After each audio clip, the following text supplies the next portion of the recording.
right, everyone, welcome back to Onslaught Gaming, where today we are going to be diving into the wonderful faction of the Blood Angels with the queen herself, Miss Rielle, giving her insights and experience. Oh, I'm so sorry. Hello.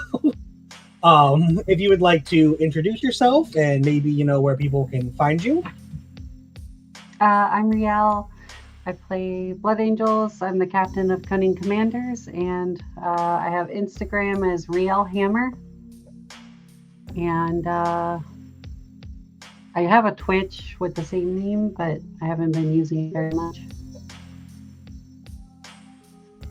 For those who haven't played, Cunning Commanders is a terrifying team. I've played them twice, and twice I believe my team's lost, so very good.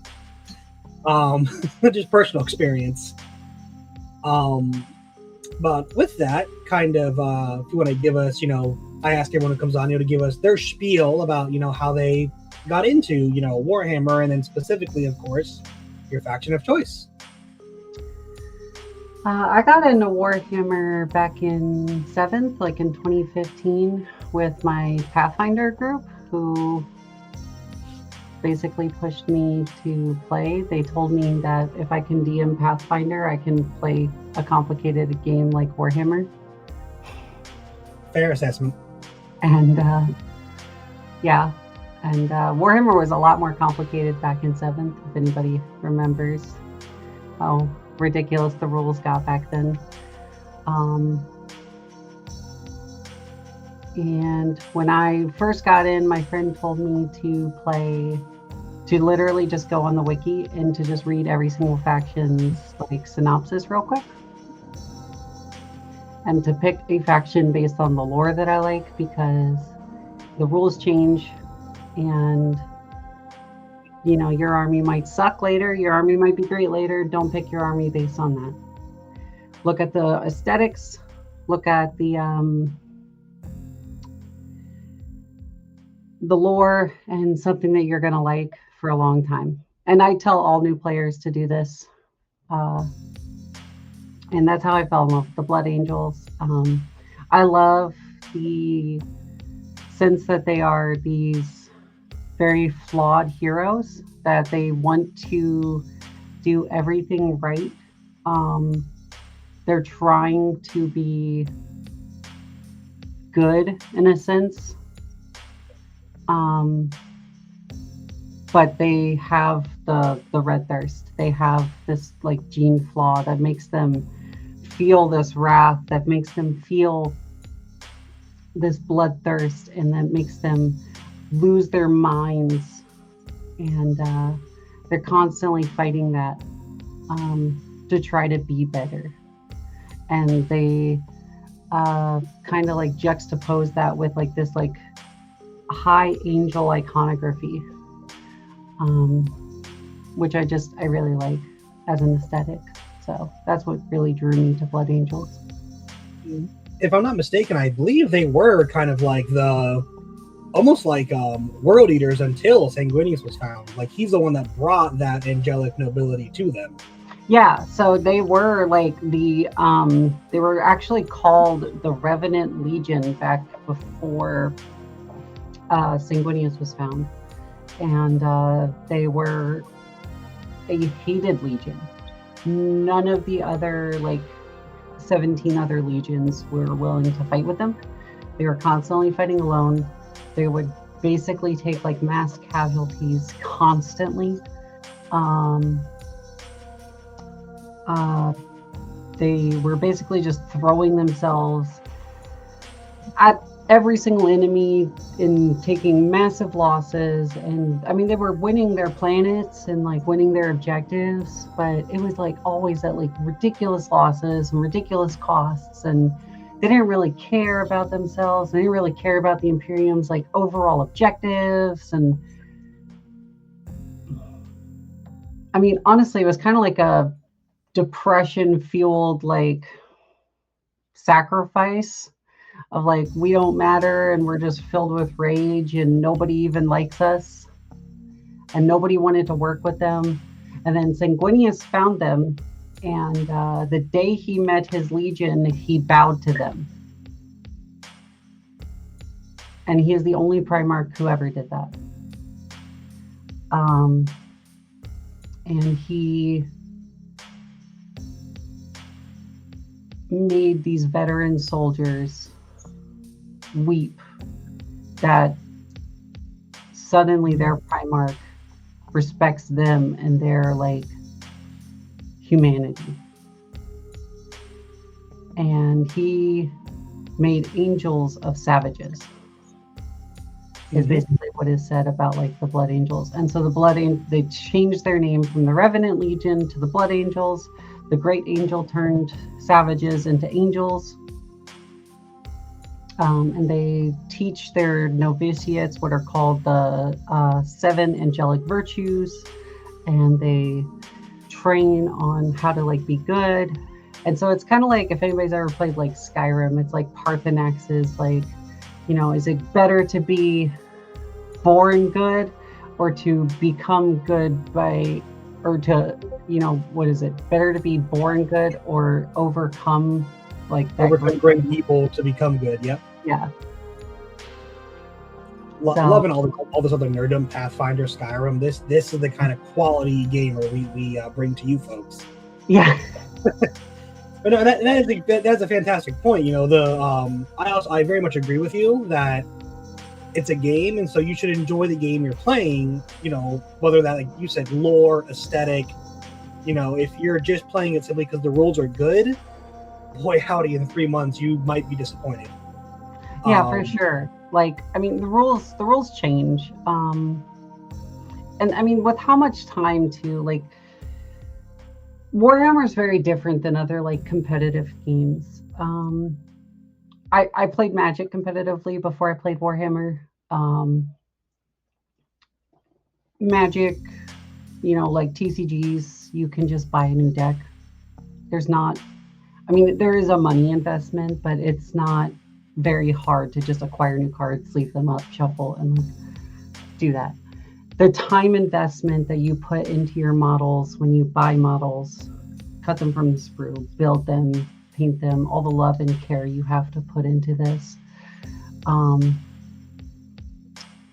That's a lot of investment to do if you're not really going to like the army. If you're going to just hate the army, you're going to hate how it plays. You're going to hate everything about it. You know, just to meta chase, it's not worth it. You know, there's the money investment, but there's also like this huge extra time investment that other hobbies just don't have. Hey, 100%. Part of my reason for being a faction specialist is I just don't have the time to do it again with another army in a whole range.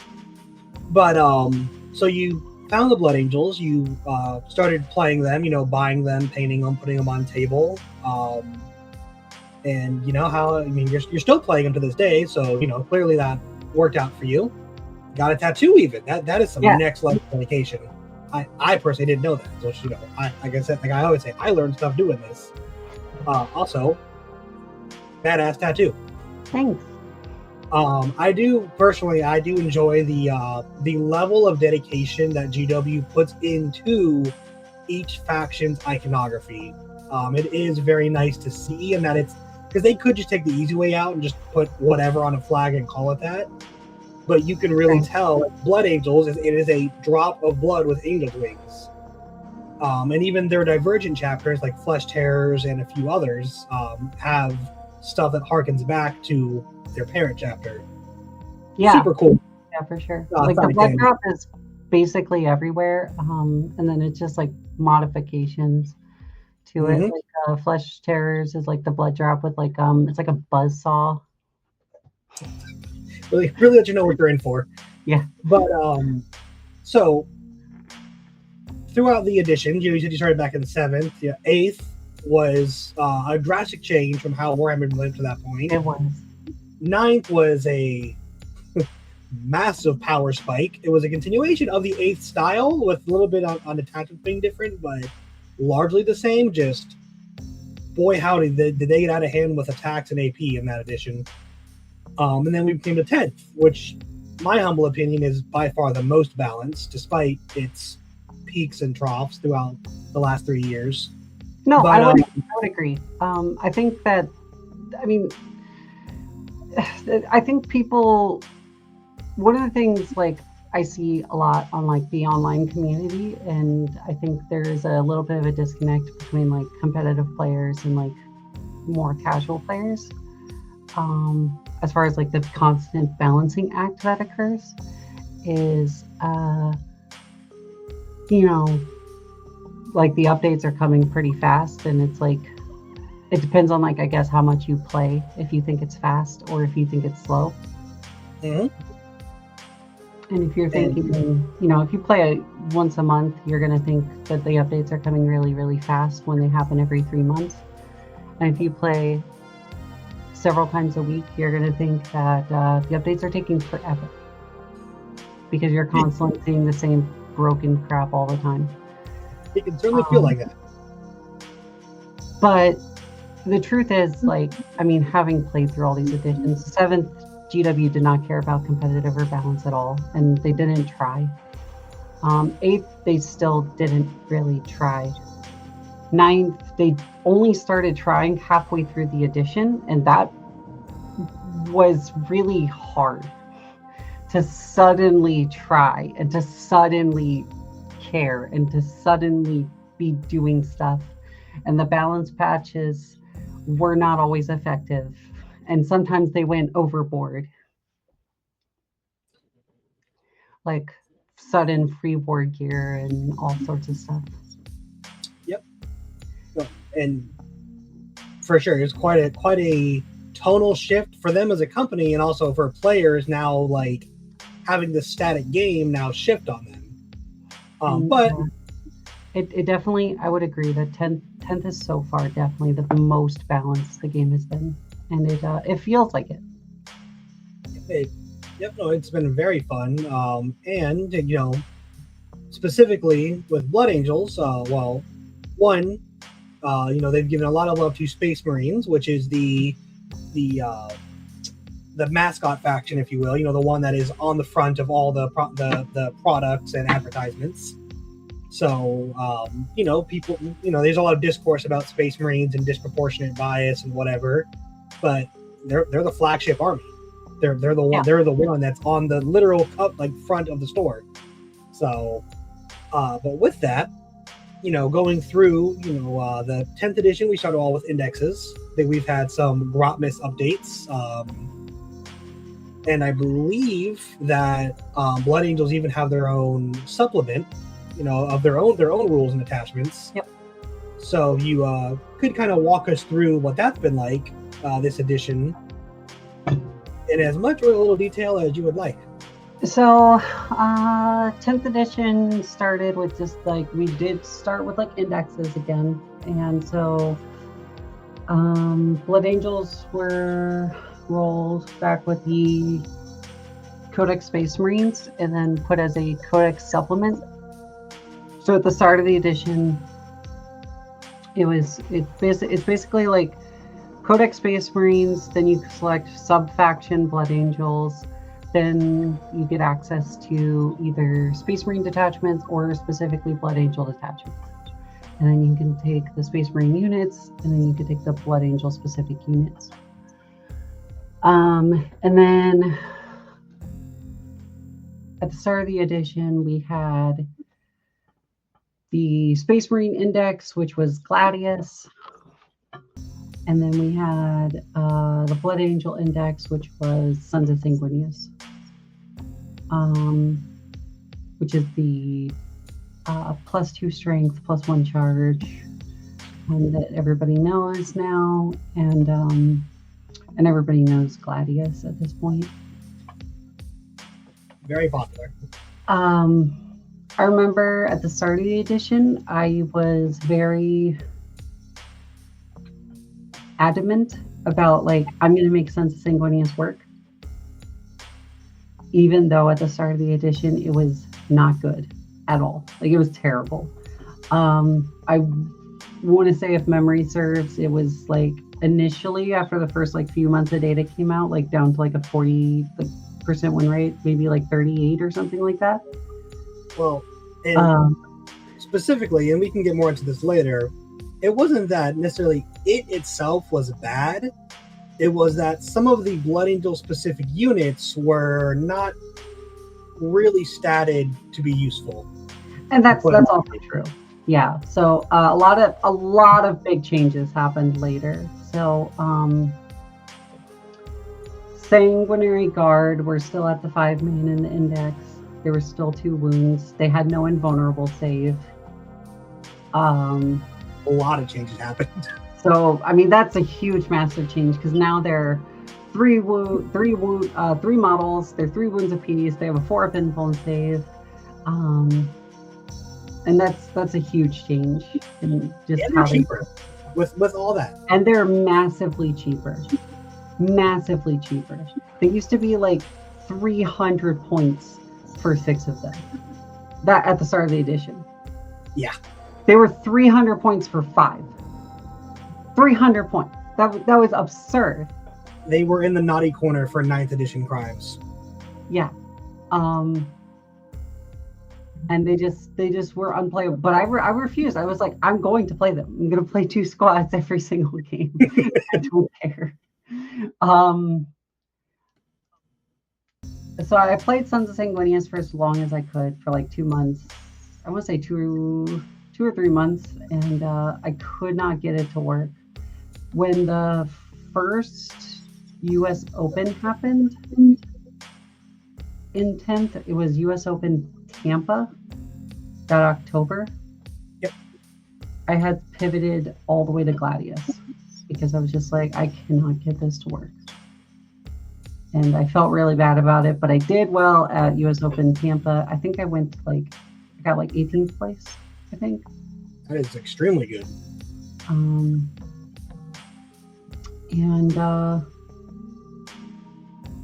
that was kind of my debut for getting to know, I think, really get to know a lot of everybody, because that's where I met Art of War. That's where everybody started to know who I was. That was a really cool event. But yeah, so I played Gladius from then on for a while. Sometime in the summer following then is when I pivoted back to Sons of Sanguinius. And I think it was after they fixed the points on Singard or something. And they were still expensive, but it was $240 for 5, I think.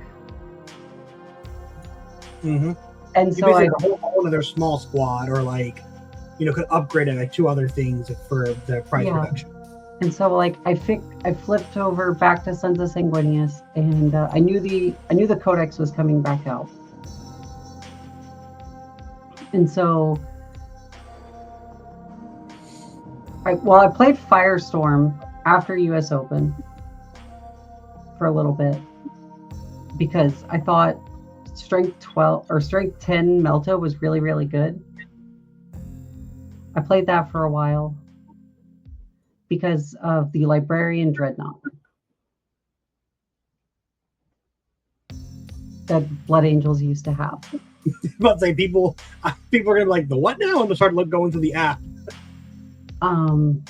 We used to have a Librarian Dreadnought. It got legends in the Codex, and it used to let you pick up a unit and then in the shooting phase, roll on a 2-up, pick a unit up, and then put it somewhere else on the board.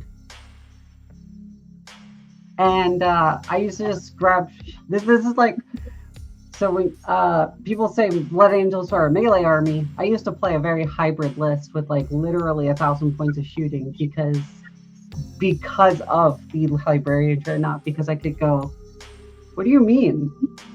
Here's Eradicators in your deployment zone. That's so mean. That's so mean. Next turn, here's 10 Hellblasters with the Lieutenant in your deployment zone. We now know why I got Legends. It was really cool. It was super fun. And in previous editions, it didn't do that. It gave itself wings, and it got the fly keyword in a 12-inch move. And so it was a flying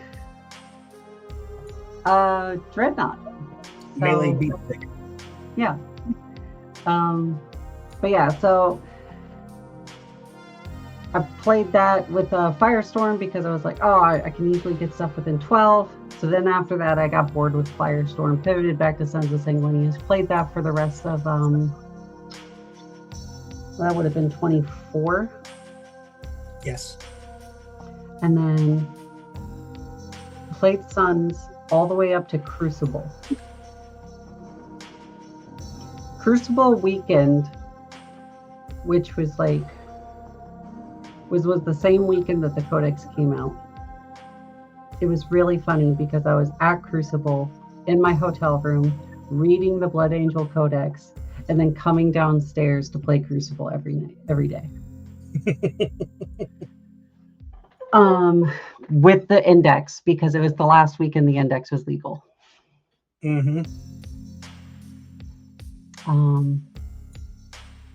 And that is the weekend that I won my golden ticket and had like my really good run with Sons of Sanguinius. That was when like Ball Predators I was running like constantly. They buffed Ball Predators in the Codex and I've dropped them, and I think that's weird. Well, they've buffed some other things that maybe don't necessitate. We can get into units here in a bit, but Ball Predators are the only things that got buffs. So then the Codex came out. The Index detachment became Liberator Assault Group. All the other detachments in the Codex were bad. Nobody has ever played any of them. Like I said, the rules themselves weren't necessarily bad. They just didn't have the mechanism to put them to use. And the book came out, and suddenly things could kind of use them. No, I mean, I think the other two detachments, I don't think anybody's ever played. I did try playing the fake Grey Knight detachment. The other Angels one that isn't Inheritors. Yeah, the Angelic. I don't even remember what it's called. Here, let me get my app out. I remember a bunch of people, both that I know personally and just on like online discourse, discords and Reddits, were like, "Oh my god, Grey Knight rules on actual Space Marine Body. This is going to be insane." And then it just people online were talking about how broken it was going to be. Like it's called Angelic Host.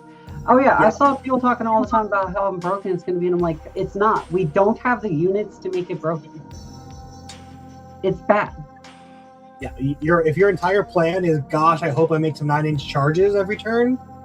No. Turns out, not a great plan to use. Grey Knight could have went with it because they're like, we're going to shoot you, and if we make the charge, it's worse. But their plan A is just shoot you. There's no way to improve the 9-inch charges. I mean, I guess there's one. Dante can make gives his squad +1 charge, so sure, you give 1 8-inch deep strike charge. Still not great. Not good. Yes. The other thing is like, okay, it does make Inceptors really, really good. The problem, so you could just, uppy downy Inceptors all day and play Inceptor spam with like shooting, and that's cool. That's a good way to play. Inceptors are not hard to kill in the clapback. And the second your opponent sees that as like, oh wow, that's really good, that's strong, that hurt. I'm now going to focus everything I have into dealing with those Inceptors because I don't want you to do that again. Mm-hmm. But luckily, roughly roughly about 2 months after that Crucible, when the supplement came out, we had our first Grotmis announcements. Yes. And Angelic Inheritors is, I think, still my favorite detachment. Sure. You want to let people know what that does, since it's not Liberator Assault Group. Yeah, so Angelic Inheritors is the first Grotmis detachment. I played it exclusively for over a year. It does, so it gives, start of the game, you pick 2 of 3 abilities The 3 options are advance and charge. No, reroll advance and charge rolls. Reroll hit and wound rolls of 1. Get fallback, shoot and charge. I will let the audience now guess which 2 of 3 that you saw every game. Yeah, the 2 you always pick, and these. So the ones you pick apply to character units. They only apply to character units. But the keyword is units. So the ones that you always saw are reroll hit rolls and wound rolls of 1, and the fallback shoot and charge. Because those are just so good. So it's all about like maximizing little squads and like taking the cheap characters to put in the squads. Because now, as soon as the character is leading the squad, that squad is a character unit. A character unit gets the whole rule. And so the whole unit now has rerolls. And I believe this is also the data slate, along with the Grotmiss, that gave the Sanguinary Guard hitting on 2s rather than 3s. That buffed them as well. I don't think that happened until later. Okay. I want to say that was the spring after. Spoiler alert on me. My bad. Could be wrong. I know it was close because everything kind of just lined up Blood Angels in like a very short amount of time. It was like supplement, Grotmiss, buff to like their signature unit, and it was like, oh. But anyways, not to steal the show away from Angelic Inheritors. You're fine. Yeah, so like Angelic Inheritors was so much fun, and my list was built in such a way that I think what was so fun about it was like I forgot oaths existed for a while, and a lot of people who played it said the same thing. Because the main shooting unit you could take was Lancers, and Lancers already have a reroll hit, a reroll wound, and a reroll damage. So for the audience who doesn't, maybe if you're not familiar, the one unit that isn't going to be character led, which is your artillery vehicles, has built-in rerolls anyway. Right. And so everything is going to be led by a character, except maybe like scoring pieces like scouts, which you don't care about.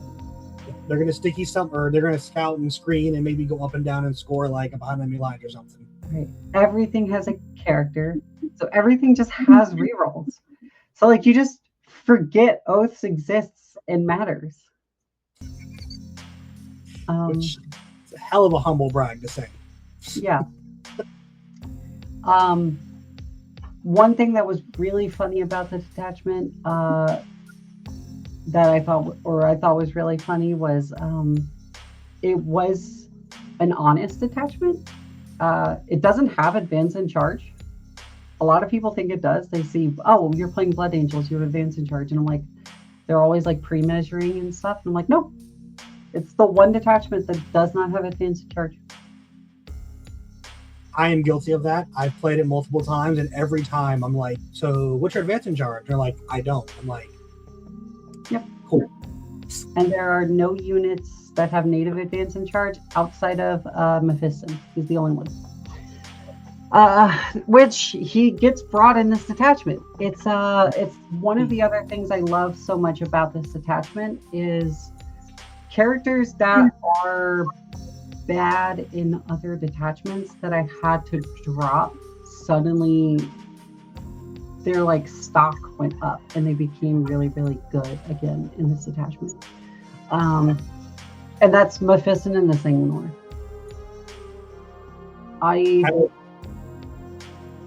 Go ahead, those sorry. two characters are really, really good on paper, Mephiston and the Sanguinor, and they sound insane, and they're both really, really good on paper. And then you play them in practice in the other detachments, and they roll 3 1s, and then you cry, and then they don't do anything. And you're just like, yep. I would rather see the Sanguinor. Mephiston to this day gives me anxiety attacks. Like, I'm so stressed out about that guy. Sanguinor, he's going to drop down, he's going to do his thing, it's going to hurt, then I'll get close and kill him. Mephiston, he might just live and decide not to roll below a 4. It just happens. I mean, that's true, but then he just doesn't actually do anything back. Look, I'm so... For me, it's the overinvestment. It's like, I can't math out how he's going to die. I have to overinvest. If it doesn't work, I've just spent an entire phase doing nothing. Just ignore him. He doesn't do anything. Yeah, look, he scores points, and that's how you win games. He doesn't actually do any damage in probably 3 out of 5 games. You're gonna say that. People are gonna go play against Mephiston, ignore him, and be like, the bloody, like, yeah, my expansion just got like 20 points because you refused to come over here. It was weird. Yeah. I mean, he can score like a lot of points. I guess like I've had games where like he's like walked over and then he's like done an action and then he's like killed like a Hexmark destroyer for some points and then he's like stood on an objective with blown up. So yeah, I mean like he does play the points game pretty well, but like as far as like actual damage. Yeah, if he tries to charge like a rhino, he might not kill it. Yeah, no, me personally, I value points on the board more than damage because theoretically everything can do damage. A group of 10 guardsmen can, in theory, put 30 wounds on a knight if the dice decide they want to. Right. But if you have a model that's like, I'm worth ignoring, but I'm going to put 15 points up on that board, that's how you win games, and that is. Yeah. Again, this is my personal thing.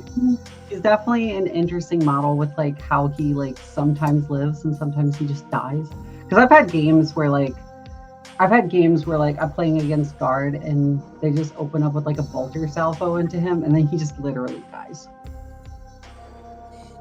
He just falls apart. He immediately is like, I'm just not going to make any force today. And then I've had games where like I played against Necrons and he's literally tanked 2 Doomsday Arcs and just stood on the middle of the board. And they're just like, what do I do about that? It's the Custodian Warden dilemma. Sometimes you're invincible and sometimes you just fall over. Yeah. It's like, what do I do about that? I don't know. You keep rolling those same dice. That's what you do. But, Angelic Inheritors is very efficient, and just something else I wanted to touch on real quick. None of your units inherently get better by being led, right? That's just, it's kind of a tax to have to bring those characters. So, yeah, so what it does is being a character unit now gives them the detachment rule. So it's essentially like a tax to get the detachment rule to get the rerolls. The only unit that like the unit itself has a benefit for being led is the Sanguinary Guard. They get -1 to be wounded in melee when they are being led. I'm so sorry. I know you're the expert, but isn't there the Death Company Epic Hero? Doesn't he give them -1 damage and feel no pain? Or on top of the feel no pain? Oh, like his leader ability? Yeah. Lamarty's does do that, but you don't play Death Company in Angelic Inheritors, unfortunately. Oh. Because Death Company's ability is reroll hits. Oh, I thought it was reroll wounds. See, this is why we asked questions. Yeah, so Death Company's ability is reroll hits and melee, and you're already rerolling ones. So. You're already rerolling ones just flat to hit, and it still just, have both. It could go on. Really messes with the efficiency to run Death Company in Inheritors. Gotcha. So it's points wise, it's just more efficient to run like 3-man Vanguards with captains. Well, 2 captains and Dante, right? Or I guess Dante. Yeah, two captains and Dante is my preferred way to do it. There's a lot of people who would still prefer to just do captains because Dante's like 35 points more expensive than a captain, I think. Okay. But I like Dante. Dante is like one of my pet picks. I just think he's a really cool character. Very good for sure. Yeah, I've had games where Dante by himself will just kill things. Like I've had like absurd games where I've had Dante in the Sangard charge, like double charge 2 Lehman presses, and I'll pop the Lance and Lethal strat. So there's in this attachment there's a strat for Lance and lethal hits and melee. And it's not or? No, not in this detachment. So in this detachment, it's the unit gets, I want to say, lethal hits in melee, Lance if they're a character, or it's the other way around. And because you can build your list to put characters in the units you want to use it on, it's more often than not just both. Yeah, I got that right. Yeah, it's lethal hits in melee, Lance if they have a character, and you're just always going to have characters. Oh, that is cool. Yeah. All right. Well, that is sounds like a wonderful Christmas gift or Grotmas gift from the GW Overlords. Yeah, and I've had times where like Dante and the Sangard will charge 2 Lehman Resses, and then I'll have Dante swing on 1 Lehman Rest by himself, and the Sangard swing on the other one, and then pick both up. Nasty. Because he's basically 2 Sangard. That's his attack profile. It's 2 Sangard. I have seen some variants rather than min squads. I've seen a variant of the list that is 2 3-mans with captains and then a 6-man with Dante. For anyone who decided they thought they were going to stat check, like the not anymore, but at the time the 4-up Fennel Pain Great Unclean one, or Deathwing Night Bricks. Yeah, those can't exist basically. It's just the volume just gets there for sure. And with Dante, they can't be -1 to hit at all. Because they already hit on 2s. Dante gives them +1 to hit, so there's no world where they take a negative. Yep. And it's just so much overkill that, yeah, like you said, there's no stat check that exists. Which is, it's funny that exists, and it like doesn't break the game. Like it's still very manageable as an opponent. But you could just show up and be like, here's my 7 dudes. If they touch you, you die. Yeah. I mean, it's 360 points. Like, that's a lot of investment. Yeah. So like, and a strategy, and a charge. Fair. Yeah, like you said, it's a very honest attachment. It tells you I'm going to punch you in the face, but like I have to get to your face to do it. So. Yeah. The other, and so like I did a lot of really fun other interesting things with this attachment too, because like it also has like an uppy downy strat for jetpacks, and so I would play like 2 squads of Inceptors, and then when I actually needed the Inceptors to shoot at something, I would just pop Oaths. Yep. Because like I said earlier, Oaths doesn't need to exist on anything else. Nobody else needs it. So it's like, okay, yeah, this 1 squad gets to have Oaths whenever they want. Yeah. Yep. Or, whatever supplementary shooting, just because you're just like, hey, that unit right there, I'm going to shoot it and I want it to work. Yeah. I think the other thing that it lets you do is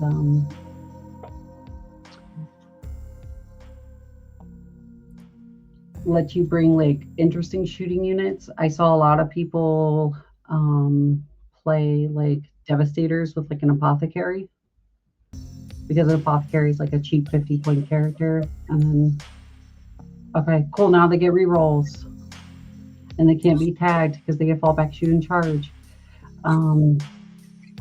I never did it with Devastators. I actually played it with Desolators, and everybody thought that was really interesting. The Desolation Marines, the Nerf gun dudes. Yep. Everybody thought that was really interesting because nobody's seen those on the tabletop since the very start of the edition. So when they got nerfed into like a crater. Yeah, they got nerfed like 5 different ways. Like indirect nerfed. They got changed to where they can only be a 5-man squad instead of 10. They got nerfed to being 200 points for 5 models. Like I think something else happened, but like they got nerfed multiple times. Well, the indirect change from just being a -1 to just a you can't be better than 4s. Yeah. So they were just hanging out, and then I just had this idea where like I am sick of dealing with spore mines. Rude. Rude. And I am sick of dealing with like 10-man guard squads that just get to hide on objectives behind buildings.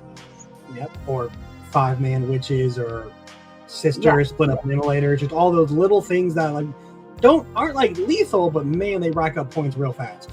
And this was really good during this like moment where T3 armies were like having like a resurgence, especially like Eldar, Sisters, and Guard. And so I was bringing a 5-man Desolators led by, at the time, a librarian, because I did not have an apothecary model, because I only own priests, because Blood Angels have priests. And because the apothecaries, or I think the librarian's like 60 points or something, so it's a cheap model. They get the rerolls. And now you have a squad of indirect that can also shoot rockets if needed. Can still benefit from oath, so hitting on 4s out of line of sight, we're just re-rolling every 3 and under. Yeah. And I mean the librarian just gives them an incidental 4 invuln, so like just cause. No, it's just actually cute. You saying that now actually makes me wonder about and we can get to this, as we get to the more modern part of the edition, but like the sanguinary priest buffs that it got, and can't wait to hear your opinions on that when we get there, because that's my favorite thing. I've been waiting on that all edition. A bunch of people have. Don't engage with Space Marines or Blood Angels, and I saw that, I'm like, oh, that's kind of cool. And then like I saw like the reaction that it's like, yeah. Did you guys see this model's finally getting used? I'm like, okay, this apparently is a big deal. But before we continue on, we are, desperately in need of some monetization. So we are going to be back in a few minutes as you guys hear a word from one of our lovely sponsors.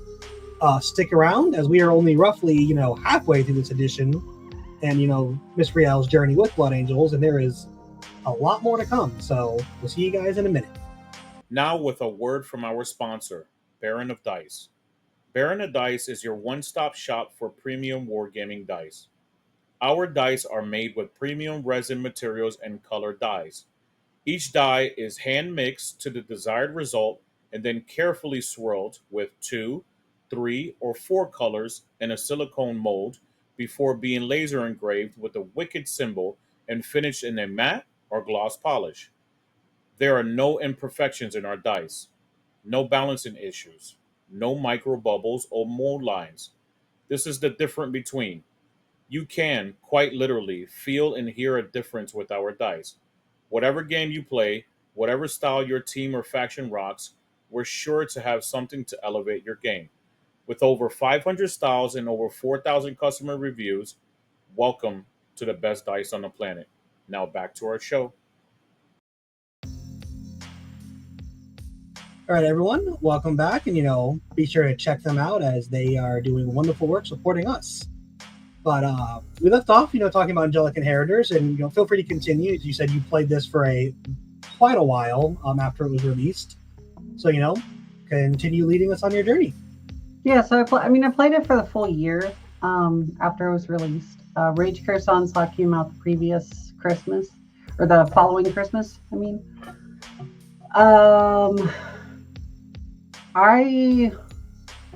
was interested in Rage Cursed because Rage Cursed Onslaught lets you play Death Company again, and is a very interesting detachment for playing Death Company again. Rage Curse Onslaught is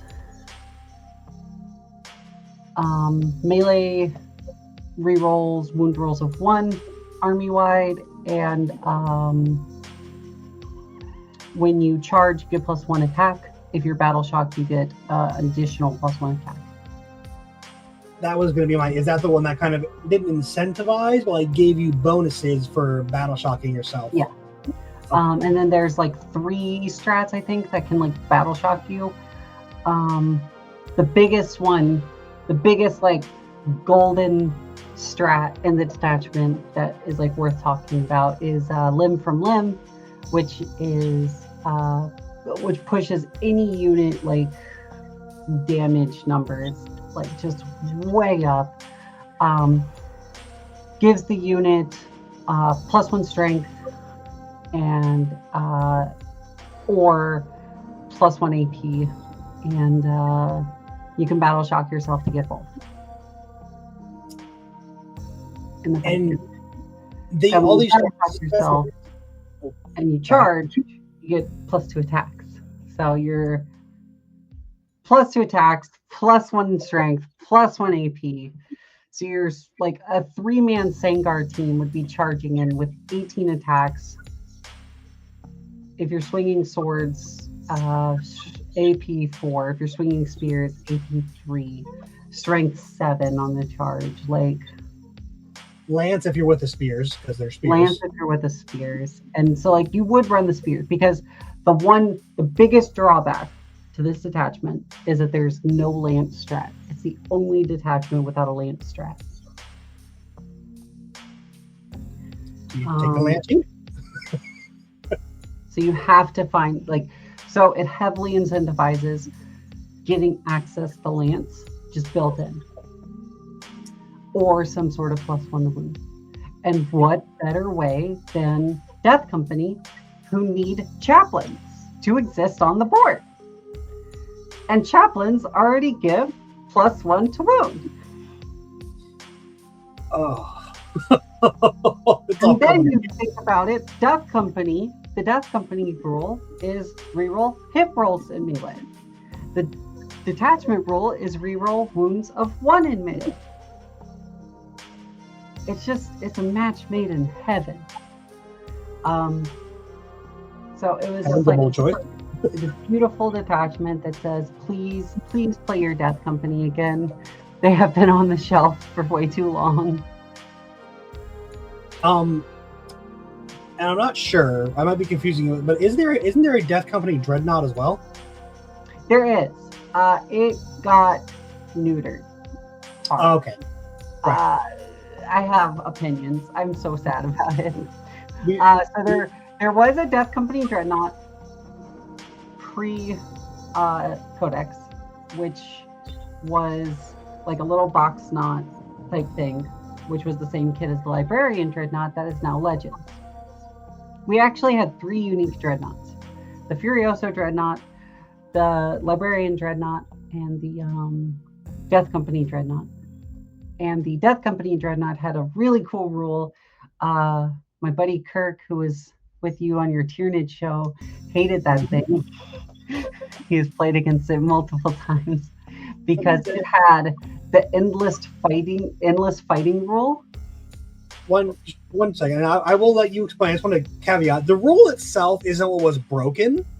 It was the deterministic ruling GW set of order of operations that actually broke this rule in half. Yeah. Sorry. Now, please continue. So, and like, basically, you could. Okay, so this thing was amazing. So you had the option of giving it smoke launchers or a magnet grapple. Smoke launchers gave it the smoke keyword. The magnet grapple gave it +2 to charge monsters or vehicles. Fuck the smoke keyword. Take the magnet grapple. That's which one every single person took every game. Yeah. So the reason you did this is because you could strat reserve it, put it on the side of the board, give it a 7-inch charge into your opponent's backline where they had a bunch of tanks or monsters. If they were playing Tyranids and they had a bunch of monsters clustered together, or if they were playing Guard and they had a bunch of tanks clustered together, or back when this thing was still in existence, Iron Storm Space Marines was still very relevant. So, you know, bunch of tanks clustered close together. Custodes, Caladius, Graph Tanks, Demons in the faction, Knights, all over the place. You could just roll a 7-inch charge, CP reroll if you need it, and that is super reliable. It would get in there, hit the tank. It was, I want to say like 5 or 6 attacks, strength 12, AP 3, flat 3 damage. Just will put your, and if it doesn't kill the tank, this is where it gets really stupid. If the tank somehow makes a save and it doesn't die, well, hang on. The other thing that was stupid was because it was Death Company, it rerolled all hits. Its weapons were twin links, so it rerolled all wounds.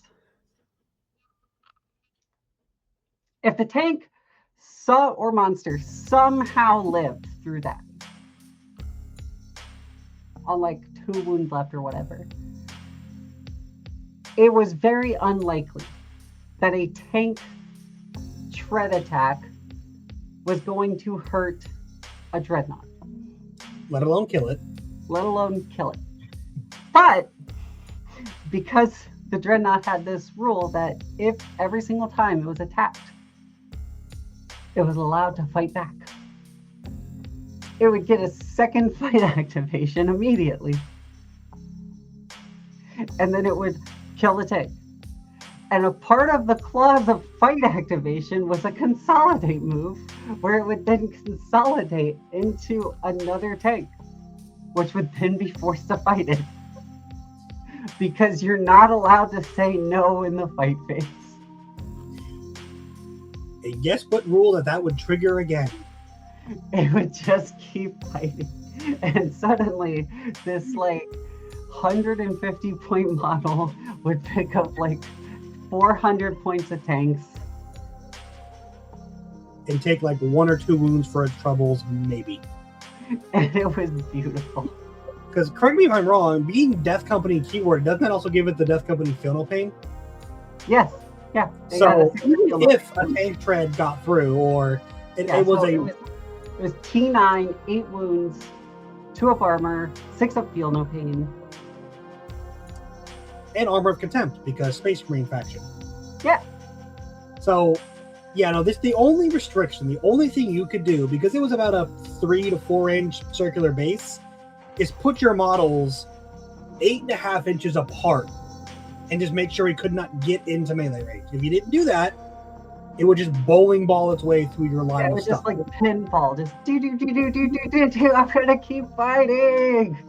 And mind you, it didn't have to pile into monsters or vehicles. That's just the charge mode. It could tag your backline of, second wave, Gene Stealers or a Lictor or Dominions. Like, it could touch infantry and wipe them. Again, it's rerolling all hits. Oh yeah, because it had a sweep attack. It had a sweep attack too, so it could kill. Yeah, no, and so this thing was great itself. It was just GW, because they were asked specifically, hey, how's this rule work? And they were like, it works infinitely if your opponent doesn't spread their entire army out. Yeah. Okay, thanks, GW. So then they legends the model, and in the codex they gave us a Death Company Dreadnought, which is just a Brutalis Dreadnought with a Blood Surge move. Much less good. Yeah, a lot less good. Do you see the excitement over here? What? just living the memories. Yeah. So it is on a Brutalis chassis now, so it's T10 12 wounds, but its claw is worse because the Brutalis claw is strength 12, AP 2, 3 damage. Worse.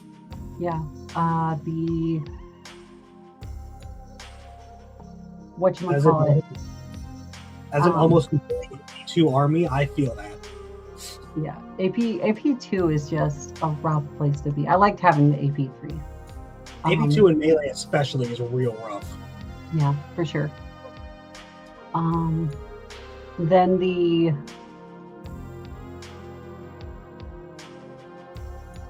whatchamacallit, I mean, it gets the feel no pain because it's Death Company, it gets the reroll hits, and its weapons is twin linked still. So like, but it's on this much bigger base. It's a lot harder to hide. And doesn't fight very critically. Yeah, it doesn't get as much play. Like, it gets a D6 plus 2 Blood Surge move. When it came out, its Blood Surge move was the only version of it in the game that could not go into engagement range. They actually had to data slate patch it in order to fix it till it could go into engagement range. Which sounds like a negative, and it was annoying for the time that it existed. But back to what you said at the beginning, GW is paying attention to their game and they're updating stuff in a relatively timely manner. Right. But I remember being like, why is it the only version of Blood Surge that is like this? It doesn't make sense. Yeah, I think they were still figuring out what they wanted Blood Surge to be, because that's a completely, as far as I know, new to 10th edition rule. Like, nothing like it has even existed before, so. Yeah, I think it is, as far as I know. But yeah, I mean, I think the Death Company, the new Death Company Dread could have potential for play in the new Rage Curse Onslaught detachment. But I think that the new hotness is everybody's going back to lag. And Liberator Assault Group is really good again, and it's not because Liberator Assault Group got any buffs. It's solely because priests can join Blade Guard vets. Yep. So moving on to a more current, state of the game. We go through the Night Apocalypse, the Necron. Nothing specifically about Blood Angels, but just the opponents you were expecting to see. Eldar got nerfed a little bit, and then Necrons got their ascension, and kind of now we were like the last 6-month period where, like you said, the Sanguinary Priest got its glow up, which I believe was this last Grotmist data slate. No, it was the one they did right after Christmas, like January or February. Okay, so it was the emergency one that no one saw coming. Yeah, it was so good, and so priests are now allowed to join Blade Guard vets, which is something I've been waiting on all edition, because why have they not been allowed to join Blade Guard vets? I don't have a dog in this race, but Blade Guard veterans are one of my favorite units in the game.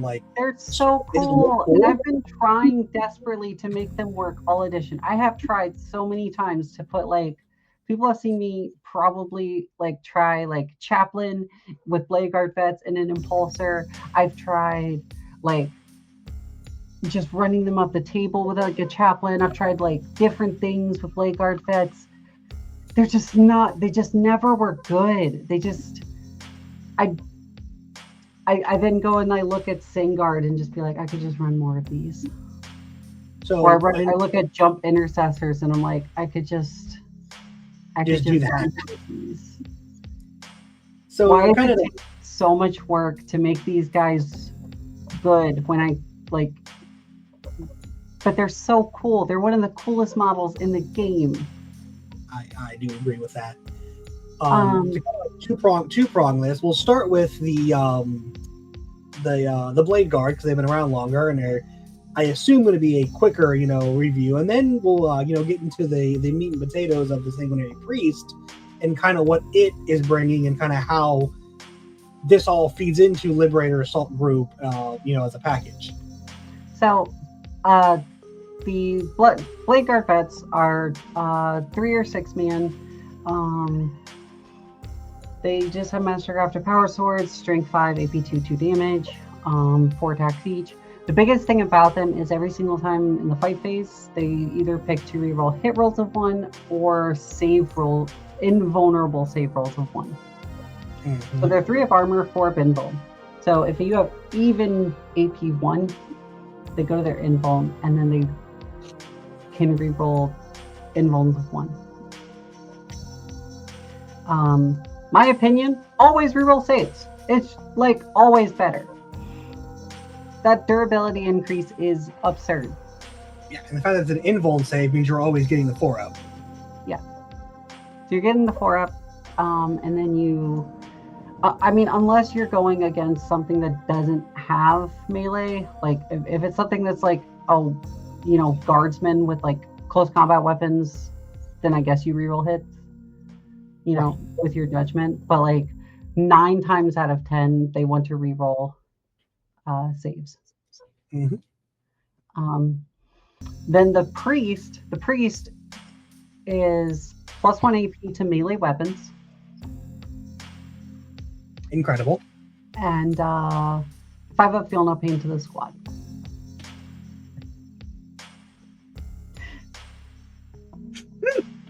And so the priest has been benched since the start of the edition because the priest has been allowed to join exactly 1 melee unit since the start of the edition, and that was Assault Intercessors.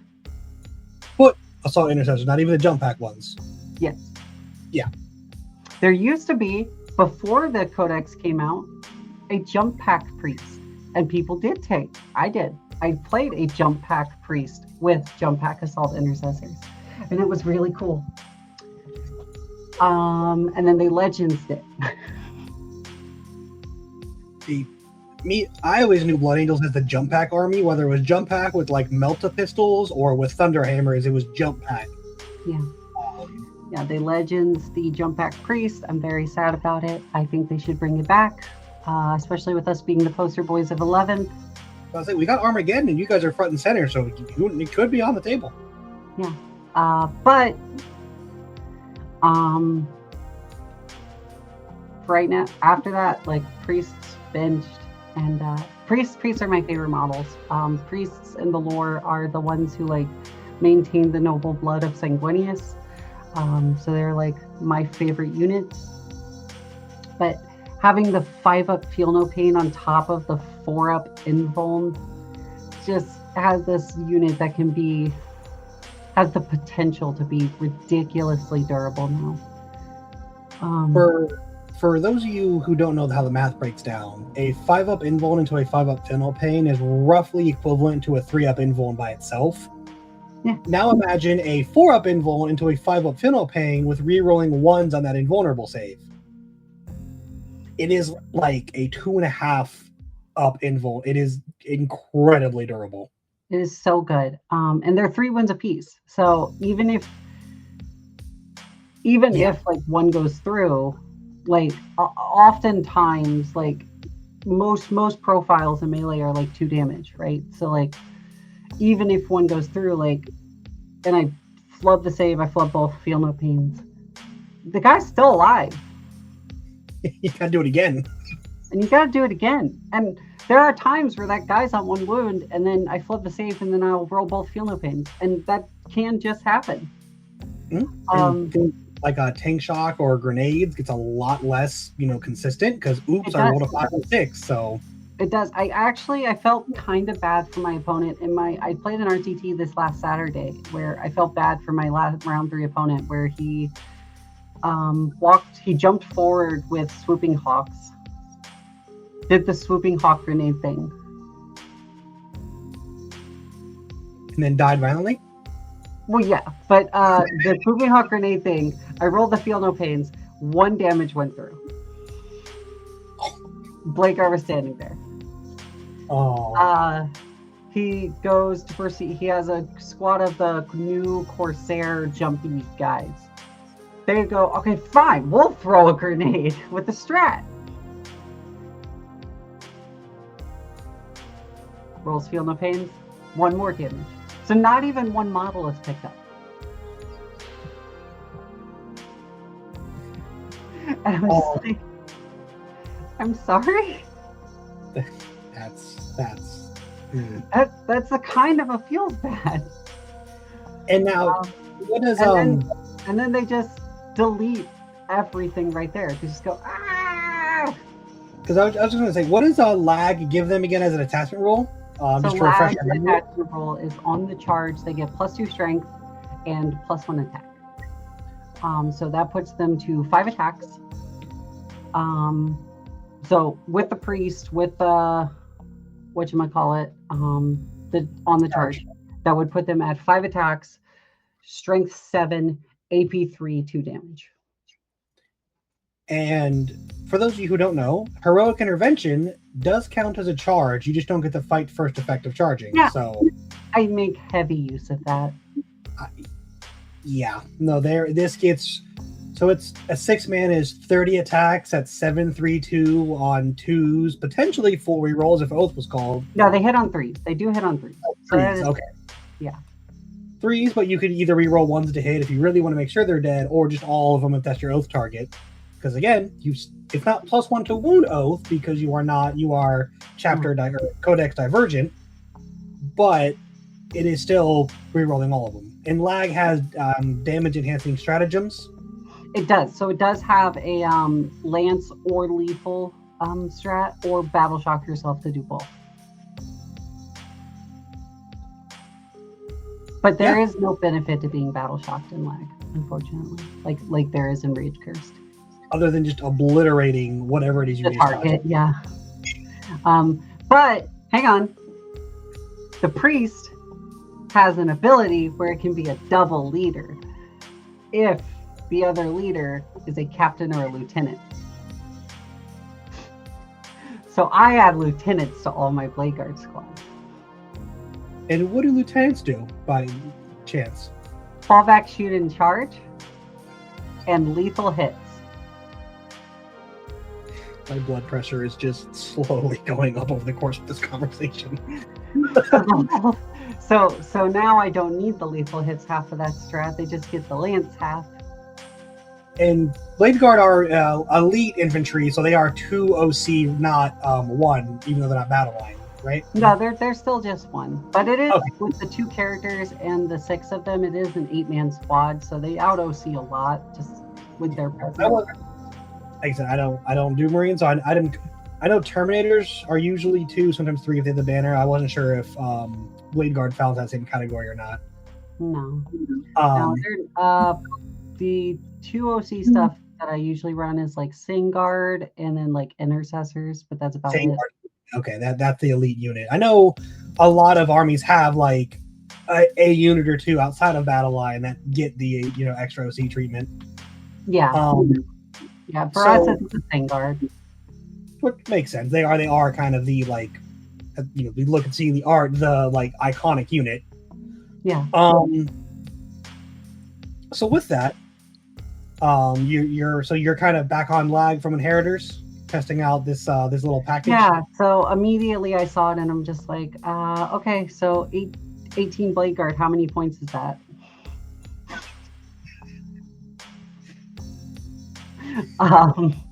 And so I've done 3 RTTs, I think, now, and a GT with 18 Blade Guard list. I've done slightly different variants with it.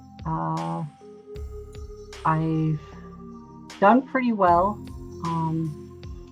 I will say I do think the lieutenant is needed, just because Blade Guard being strength 5 can get a little bit rough into certain targets. Mm-hmm. The strength 5 is perfectly fine into stuff like, guard, infantry, Eldar infantry, and like fellow Marines and stuff, or like CSM bodies and stuff. And that's fine, like when they're not on the charge and they get charged. To hit back with strength 5. But into like there's a lot of targets where strength 5 is just not it. Mm-hmm. The strength, I think lag, the reason it's the detachment for running the multiple Blade Guard squads is because of the fact that it puts in the strength 7. And strength 7 with lance wounds anything in the game on 4s. Yep. there's nothing in the game that's higher than T14. So, yeah, that gets them there. I think that the squad has play if you want to run just one squad in Inheritors, because you can lance and lethal with one squad and then just call it a day. I think it has play in Rage Cursed because you can just give them a ridiculous amount of attacks. I think in Inheritors it's 6 attacks a guy times 6, so 36 attacks. Yeah, so I mean, it's just a ridiculous volume of attacks. Plus the 2 characters would go to 8 attacks each. No, 7 attacks each. So 14 more. So Inheritors can also just, or Rage Curse, I mean, can also just push the one squad to like ridiculous levels, and then with the limb from limb.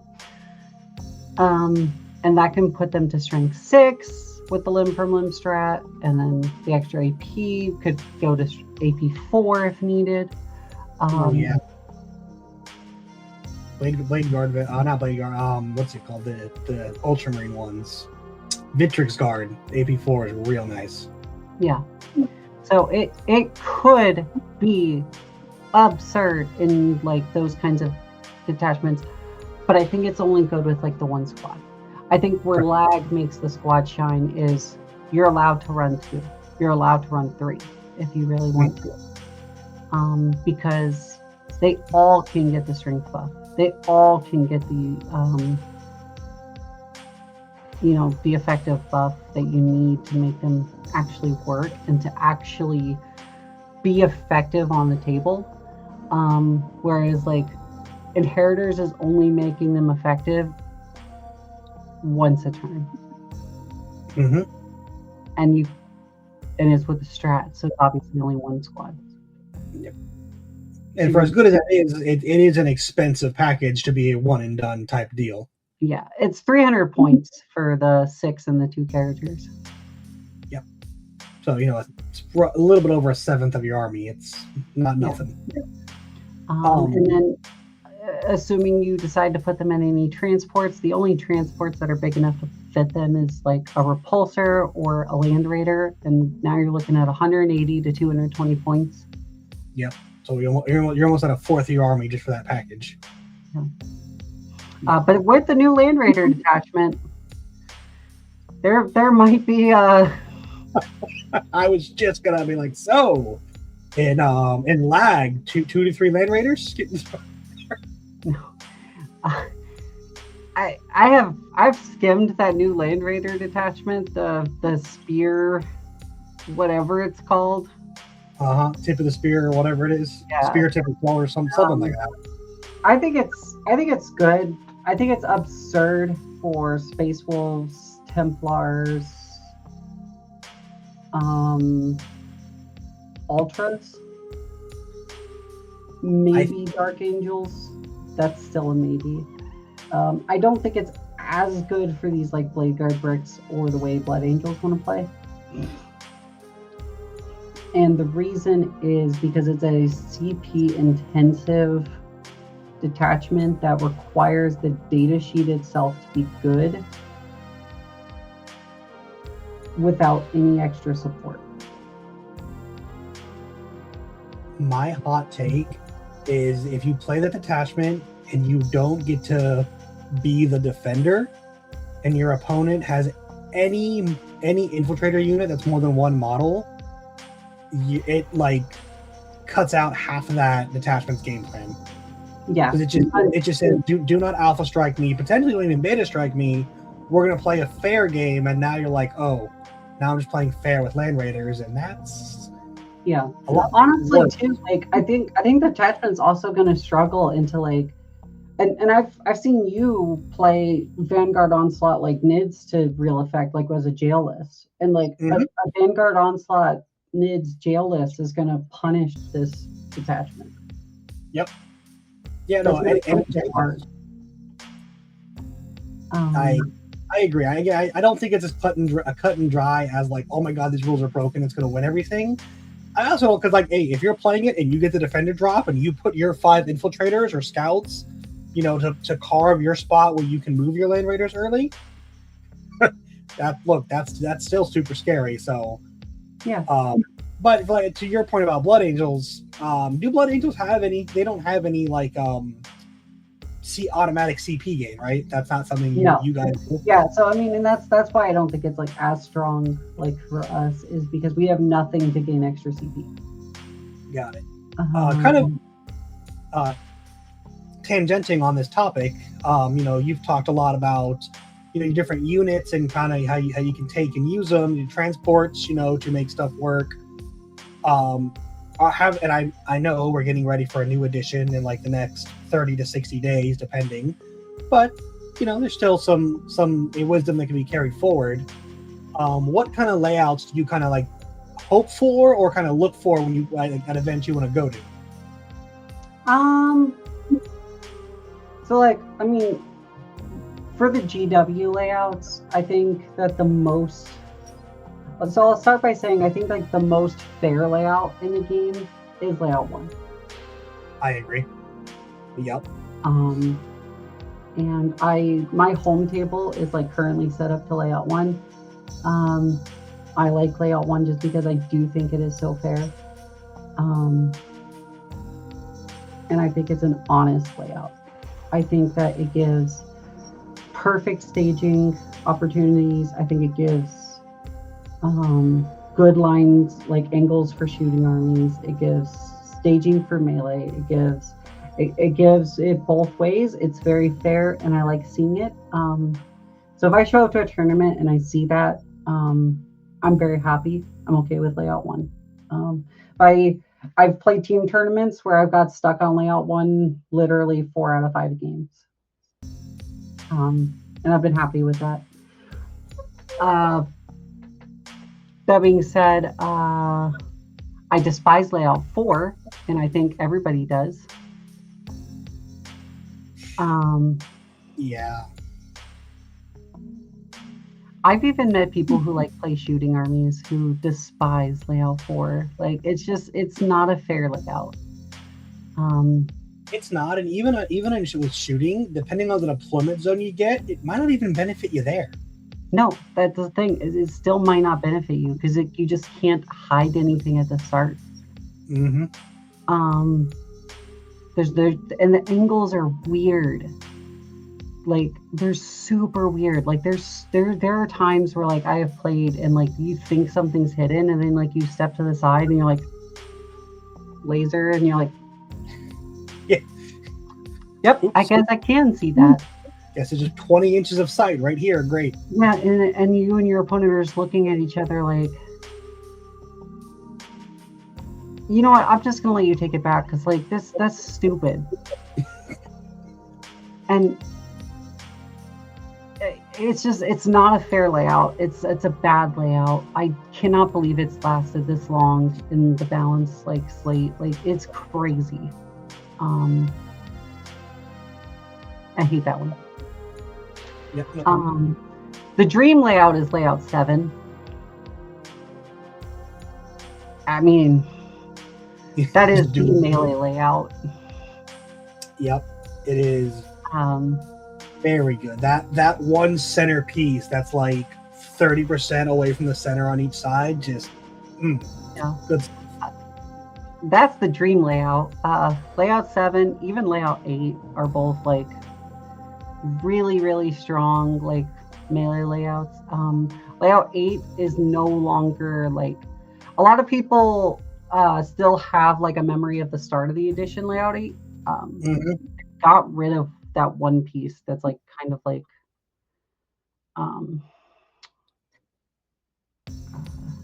there's like that one piece that used to be like in the middle that kind of like completely blocked shooting. But see, so now there is a line on layout 8. So there's an X. Yeah, you have the X now.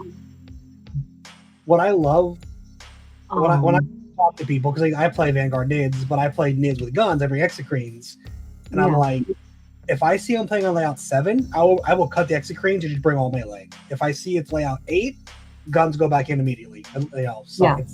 Because I mean, the X makes it pretty fair. I mean, the X is pretty open. And there's but you can still hide like with some pretty interesting angles. I just played this last weekend. I think the RTT was layout 8, and there's some really funny angles where like there's this building that's like on the far side of the table that if you stack up right up against it with infantry, you are in the open, but from the like left side of the table, nobody can see you. Yeah, as long as you aren't like within like half an inch of that like the centermost corner, you're just invisible. Yeah. So like, but you're clearly in the open, but you're stacked up against this building, and so nobody can see you because like the angle is just slightly off, and it's so funny to me. But then like you said, like there is that big X where you get your shooting lanes, and I run the double lancers in my list, so like I still like having shooting lanes. It's very similar to layout 6. Layout 6 is that big diagonal piece that's like half in your deployment zone, half not on most layouts. And if you deploy like around the outside of that back corner, it looks like you should be seen by both sides. But like unless they come up into your deployment zone, you're completely invisible. And it's very similar. It's super funny where you're like, all right, I'm right here, and your opponent's like, oh, I'll be able to see you, and they start like looking at it, and they're like, nope. How do I not see you? Yeah. Which is why, speaking of Grand Onslaught 12 shout out is going to be layout 6 and 8, and so I'm looking very forward to that with my 18 Blade Guard vets. I almost didn't bring the execranes. I'm also going, and absolutely shout out. And if you guys are, watching this, go. And if it's over, you should have went, or thank you for going, as it were. But I'm like, okay. If I cut my guns, I'm only going to get layout 6. Not because I'm bringing my guns. I'm going to get one layout 6 and all layout 8. It's going to be great. Yeah, the only shooting armies I think that really enjoy that one is Tau and Knights. Layout 6, you mean? Yeah. And the reason is because Tau is fast enough to just get around it and they don't care. Yep. Or they'll just deep strike behind it, and again they don't care. And then Knights are just going to toe touch the table, and they don't care. And also not care. Yeah. Yeah, exactly. My roommate Douglas, he's playing Chaos Knights right now, and he's one of the main people I can practice against. And he's like, "So what's the lines of sight for this?" And I'm like, "Buddy, you're going to touch the train anyway. What do you care?" Yeah. Dude. It doesn't matter. Mm-hmm. Yeah. Anybody excited to get 30 destroyers in their deployment zone turn 1? 30 destroyers. Or 3? Yeah. 3. Yeah. Look, I love that. He's actually building it this week. I don't think he's bringing it because he's like the Chaos Knights on Imperial, but I love that little guy. He looks so cool. Yeah. And speaking of cool little guys, we've touched on a couple of things. Are there any pet models, outside of the Blade Guard that you really enjoy sneaking lists, that just, or you like might start with it in a list, then as you kind of like start, really honing in, you're like, all right, I want you, but maybe you don't fit. So the Blade Guard I've tried a lot throughout the edition to make work. That was one, and I've had to drop a bunch of times. I'm so happy that they work again now. The other one is Dante. When I do play like actual leaders for the Sangard, I'm not running any leaders at all for my Sangard currently. I'm just running like cheap little 120 point free mans that kill things. For my own, are they spears or swords, or you got to make a mix? I'm back to swords. Fuck spears. You want the volume of attacks? No, they have the same number of attacks. AP2 hurts. AP2, like, so the reason it's good in Rage Cursed Onslaught is because in Rage Cursed Onslaught you have the strat that you can make them AP3, and it's cool, it's fine. But in every other detachment, AP2 is miserable because you charge a Space Marine player, and then they go, oh, it's only AP2 or American Contempt. Yeah, no, I'll save on Great. board. Yeah. Yep, nope. I run Gene Stealers, and I'm like, yeah, it's AP2. Hope I roll a bunch of dev wounds. Yeah. Yep. You charge into, there's so much stuff now with 2-up armor as well, and then they just go, oh, I have a 4-up. Like, AP2 is not that scary. Yeah. The swords are necessary, I think, outside of Rage Curse Onslaught, because they have that AP3. And now that I'm back in lag, I can just throw Lance on them if I need it. And now you have 6 melee breaks who are all AP3 just across the board. Yep. Terrifying. Yeah, AP's good. Yep. Turns out. Can't disagree with that. Dante's the other like pet unit that I've like had for a long time, where like there was periods where people were saying like Dante's bad, just run 3 captains. People are insane. I like Dante. Dante's my old man. I like my old man. I do have a question, my own personal curiosity, because I think it's a crime to, no matter what sub-faction of Space Marine you are, to not run it. Do you run the Combat Lieutenant? I recently started running him again. I actually hate that model. The model's really cool. That being said, I hate that units like that are necessary to play this game. It's really good. It's really, really good to have this guy who's just 12-inch lone op and then just says, I can't be shot. And then if you move to shoot me, I'm just going to run away. And if you stand on that objective in particular, I'm better at killing you. I don't even remember that half the games. It's just, it's just I can press the button in the middle if I draw Established Locust turn 1, and I suffer 0 consequences because I'm just going to run away. Is it Inheritors that you can give him the enhancement to, if he dies on a 2-up, he just comes back again? Yep. Ordained Sacrifice. It's like 25 points, I think. Yeah. God, that's annoying. Yeah, I never ran it in Inheritors. People would be like, oh, you gotta run it. It's like auto include, and I'm just like, it's cheesy. But like, folks, have integrity. But like recently, like I went to like a couple of tournaments, and I'm just like plague people, and they have these like lone op things like lictors or combi lieutenants or like other random like little lone op dudes that they can just stick on objectives, and I'm like, well, I can't stick a 6-man Blade Guard squad on the objective and then just expose them and let them get shot at by everything, by all 2,000 points of my opponent's shooting army, and then just die for no reason. I need something to just stand there and hold a point and then run away with 0 consequences. So I recently added it back. I kind of hate it. It's the cheesiest fucking model in the game, I swear. At least the Lictor you can kill. You certainly can.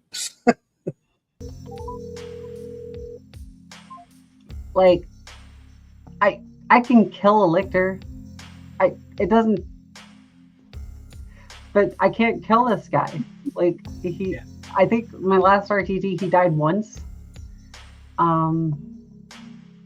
Yeah, no, he's so stupid and I hate him. But he's good. And the other thing he does is he does like, I think a lot of people forget, but like he has a combi weapon. So, and the grenade keyword, if I remember correctly. He does. So like if you ever just need like a random 1 wound taken off of something, you just go Whoop! Yep.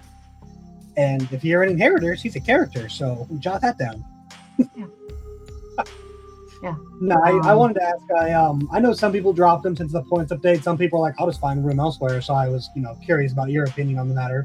Yeah, and I know some people were like running 2 so that they could like put 2 up and then like back them up. That's excessive. And some people have dropped down to like 1. I'm still gonna like play around with it just with the 1, but I don't know. It hurts. Mine is painted like a Lamenter's. That's cool. And everybody likes that because he's like the one lone survivor of a Lamenter that died, and then the Blood Angels came to save him. Like, all right, Inquisition, you couldn't fight with us now. So, but yeah, it's such a cheesy model.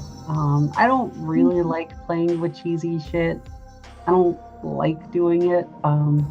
I prefer to win with just honesty and honest attachments. But sometimes you just have to play the thing so that your blade guard don't die. Yeah, and again, it is a missions-based game with points, so like tabling your opponent is great, but if you table your opponent at 70 points, they have 90, well, it's a win. Kind of to round us out here, do you have any kind of insights or maybe pitfalls like you'd like to share, with someone that's either newer to the faction or looking to start Blood Angels? It's easy to get overwhelmed and hyped up, which is it's good, to be a fan and really, like we said, enjoy the faction you want to play. But maybe some like, hey, be like, here's, be aware of this, like learn from me so you don't have to kind of, wisdom. Yeah, so I think like the two big pitfalls I think a lot of people fall in when they're like new to Blood Angels. The first is people see it and they see the detachment rules and they go, especially if they start with like lag as like their first detachment that they'll like pick, which a lot of people do because it's like the go-to. And they see, oh, it's a melee detachment rule. This is a melee army. And they just forget that guns exist. You're still allowed to run guns. Guns are good. And this is a Space Marine army, and you have access to the entirety of the Space Marine Codex. You can take 2 Lancers. You can take Hellblasters and a Lieutenant and just have 20 plasma shots with fucking lethal hits. You can take Inceptors with bolters with sustain 2 that just delete targets. You can take Vindicators. They might get legends in 11th. Knock on wood. Or change. And you said, remember, you still have Oath. So whether it's a self-sufficient shooting platform like the Vindicator, or right. I'm sorry, like the Lancer, or like you said, a squad of Inceptors. Yeah, you can just, and they just take Oath, and then they can just fish for sustained with Oath, and then your 9 shots turns into 20 shots, which is silly. Like, is it a melee army? Primarily, yes, but I still think like 1/3 of the army should be shooting because shooting is good. Soften up your targets before you charge in. It's easy to forget to do that. And it's good to have Lancers and stuff too, because when you go up against certain armies, like Orcs really like to have transports and trucks. And all the new detachments that just came out with all these transport rules, we're going to be seeing a lot of transports.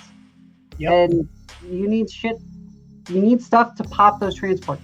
So stuff like Lancers, stuff like Vindicators, pop the transports first and then charge the stuff that's inside of them. You don't want to waste your charges on a truck. Yeah, no, that feel, or a Torox, you're, like you said, the 320 to 300 plus point unit kills a 65 point transport. Right. And it's the worst feeling in the world when you have to do that. even like charging land raiders, like even when they like, yeah, it's 220 to 280 points for like a land raider, depending on which variant. It still feels bad charging them, because then something gets out, it charges you or shoots you, and then you die. You'd rather charge what's inside of it. Yep. Yeah, so just having like a third of your points dedicated to shooting, even like a quarter, is good. The other thing, like on top of that too, is like having like a small, like maybe like 200-300 points dedicated to just scoring points. Spare the points for the combi lieutenants, spare the points for infiltrators, spare the points for scouts. These guys, like Reigel said, those win you the games. You can table your opponent, but if they scored 90 points before you tabled them and you only scored 70, you lose. So you need to pay up for infiltrators, scouts, maybe incursors, intercessors, you know, the little unsung heroes that people forget about. Yep. No, I really like that you highlight that you know, and you know, kind of putting a spotlight on, you know, the necessity of a well-rounded list. Like 1,400 points of, you know, Sane Guard, of you know, Blade Guard, Jump Back Intercessors, Captains, you know, Sanguinary Priest is great, but then that last 600 points, you know, Lancers, Scouts, Infiltrators, Combat Lieutenant, the things that like Tyranids are infamous for the sport, for the Bioform. You know, Yeah. like you said, you're tired of sport mine. That thing scores points. That thing just like scores 50 points a game. Yeah, I personally average anywhere from 70 to 80 points. It's my average spread. Get with, you know, opponent or mission agnostic. Every game, 25 points minimum is 50 points my army Bioform. Yeah, and then another 15 to 20 is a lictor or neurolictor sitting on my expansion. So, you know, you just have to account for those things. It can be small. Not everyone has the same options, but like you said, you have combat lieutenants, scouts, infiltrators, even like intercessors, you know, or interceptors. If you take a 3-man that you could pick up, put down, you know, maybe they're not shooting every turn. Maybe like, all right, I don't got anything good to shoot, but oops, I drew behind enemy lines, and you know, you just drop in for like a safe spot, score behind. I love getting like behind established locusts. They just drop in, boom. Yep, that's great. 7 points. So yeah, you know, there is a danger of tunnel visioning to, ooh, I can do infinite damage with every unit, and then you're like, why did I only get 30 points though? The other pitfall that I see a lot of, like, especially new to like Blood Angel players fall into, is, and it's just, it's a new to melee, is just not really understanding like the tempo. It's really hard to explain, but there is like a tempo to how you need to do melee successfully. And it's not just a Blood Angel thing. Every World Eater player like does it too. But it's like you have to stage. There will be turns where you're rolling an advance roll and then all you're doing is huddling behind a building. And that's fine. You're getting to a safe spot and you're pre-measuring where you can go on your next turn. And then you're pre-measuring how far your opponent can go to potentially like charge you or shoot you, and then you just stand there and then you get ready for the next turn. Playing a melee army is a lot about thinking what the next turn is going to look like, not just what this turn is going to look like. You have to be thinking ahead a lot, not just this turn, not just, ooh, can I charge this tank? Not just, ooh, can I charge this, like, you know, big monster? Can I charge the Silent King? It's after I do that, where are my guys positioned? And what does that look like? What does that make the board look like? You know, are they now super out in the open? Does that get an objective, or are they just gonna die? Like, if they die, is that worth it? There's a lot of things that you always have to like be thinking and considering, and that's the pitfall I see a lot of like newer to melee army players not consider is they just kind of go, oh yeah, I can make this charge, and just advance charge, or just, run for, or oh, I have jetpacks, I can make a 12-inch move and charge. The standard like newbie Blood Angel list is like 3 jump intercessors, 3 scouts, or 3 jump intercessors, 3 sanguinary guard, like a death company squad, and then like maybe like the new blade guard like squad, and it's like everything is like running 12 inches forward, and then you would like advance and charge with something, and it's like you gotta hold back. Mm-hmm. You gotta keep ground, because you need momentum, and you need to be able to have gas in the tank all the way to turn 5. Yep, I completely agree, and that is a very good point you made there. About holding back, because you are not the only one with tricks, and even if you are, like yourself playing honestly, you could be playing Grey Knights, Demons, GSC, any other number of detachments that can play dishonestly, teleport, reposition, Thousand Suns, the Umberlific Crystal, Necrons can also do it. So there is this temptation to, I can go fast, go forward, hit hard, but like the example you gave, you don't want to throw yourself into a Rhino and 10 basic Battle Sisters when there's Vol Retributors and Saint Celestine still waiting in reserve to come hit you. You want to be able to account for that and say, you might be able to deal with what I put out, for example, a combat lieutenant on the center that did establish locus or area denial, whatever, but like that's going to be something you have to invest that I'm staged to handle when you do. And if you don't, I just get 5 more primary for free. Yep, exactly. So no, that's very good. And you're right, it is a more melee heavy mistake than shooting, but it does come to prominence with an army like Blood Angels, where you are not only rules incentivized to play melee, but even like specialized units kind of telling you, I want to get close and hit them with my sword. Yeah, and like the army is so inherently fast with so many jetpack units, that it's easy to overextend. It's so easy to just overextend and lose all your ground, but you have to keep that ground. You have to have stuff to hold the space, or they're just going to drop in behind you and shoot you, and you're going to die. Yep. Especially against like Tau or something like that. Oh yeah, or the Zinch one, where they just pick up 2 birds and reposition them. Yep. Yeah, people. I meet a lot of like new Blood Angel players, and they'll tell me like, no man, I hate Tau. Tau is such an annoying army. Like I lose every game, and I'm gonna go, I haven't lost against Tau in a year. Or I haven't lost against Tau in, a long time. Or the last time I lost against Tau was like 1 point. Like, what do you mean? Tau aren't that bad. And then I ask them how they play, and it's because you're overextending, you're letting battle suits drop behind you. Like crisis battle suits drop behind you, and it's like you should never allow that.